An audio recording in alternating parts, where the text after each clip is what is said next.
Hello kids, how are you? I hope that you will be fine and happy. Today we will read this chapter 20, active and the passive voice. Okay, let us start now this chapter.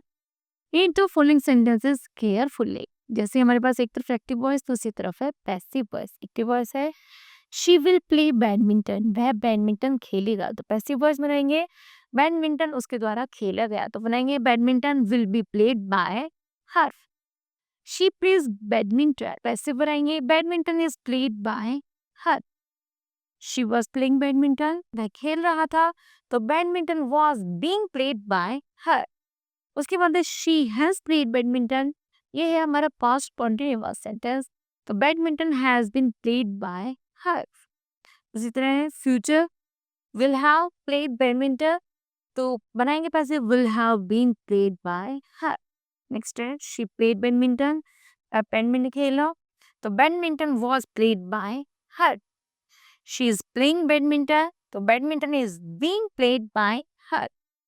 She will be playing badminton, इसमें कोई passive voice नहीं बनती. Next है she had played badminton, तो badminton had been played by her. Okay, now kids you have read the subject. जैसे आपने इन सभी सेंटेंसों के एक्शंस को सब्जेक्ट्स को पढ़ा होगा. In the above sentences under I she is subjects. I see क्या है, यहाँ पर सब्जेक्ट है. And this subject does the work of play. यहाँ तक कि सब्जेक्ट द्वारा क्या कार्य किया गया, प्लेइंग का, खेलने का. We can say that subject is active to do the work. इसलिए हम कह सकते हैं सब्जेक्ट क्या है, एक्टिव है, जो कार्य को कर रहा है.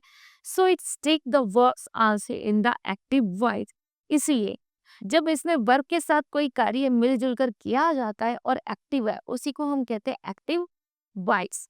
And in the sentences under second badminton is subject. यहाँ पर बैडमिंटन को सब्जेक्ट माना गया था, बट लेकिन इट डज नॉट वर्क, लेकिन उसने कार्य नहीं किया, बल्कि the work of the playing is done to it. लेकिन कार्य उसी सब्जेक्ट के द्वारा किया गया था जो था she. The subject badminton is passive to the action. जब इस सेंटेंस में जो सब्जेक्ट है बैडमिंटन, बैडमिंटन के द्वारा कोई कार्य नहीं किया गया, तो यह सब्जेक्ट हो गया हमारा passive voice. Okay, rather than suffers or the receiver of the actions has the distinct the verbs as in the passive voice. Thus the main changes in the active voice to make it into the passive voices are as follows. Number first, the object of the active voice becomes the subject. Active voice का जो subject होता है वही passive voice का object होता है, और जो एक्टिव वॉइस का ऑब्जेक्ट होता है वही पैसिव वॉइस का सब्जेक्ट होता है. Okay, the verbs in the passive voice is made by the proper form of verb to be, is, are, am, was, were, has been, etc. Plus 5 particles forms. मुख्य रूप से यह जो been word है इनमें ही active passive बनाए जाते हैं. Okay, sometimes by plus doer may be omitted. Example है subject of the active voice, तो वो क्या बनेगा, object of the passive voice.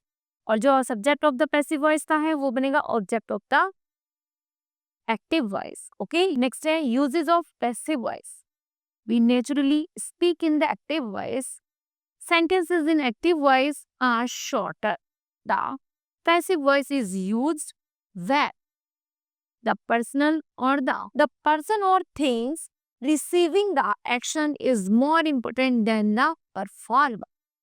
यहाँ पर मुख्य रूप से जो भी पर्सन या थिंग्स होता है जिसके द्वारा कार्य किया गया है या जो कार्य हुआ उसको क्या परफॉर्मर के रूप में रखा जाता है, उसी को हम पैसिव वॉइस कहते हैं. एग्जाम्पल है the Taj Mahal was built by Shahjahan.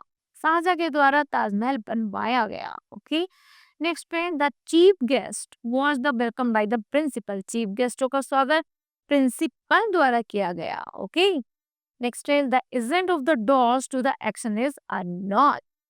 Example my purse was stolen. तो we do not know who stolen the purse. हम नहीं जानते कि तुम्हारा पर्स किसने चुराया.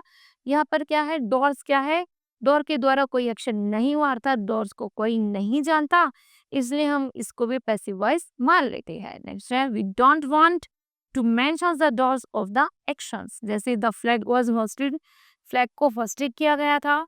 The glass was broken, glass तोड़ दिया गया।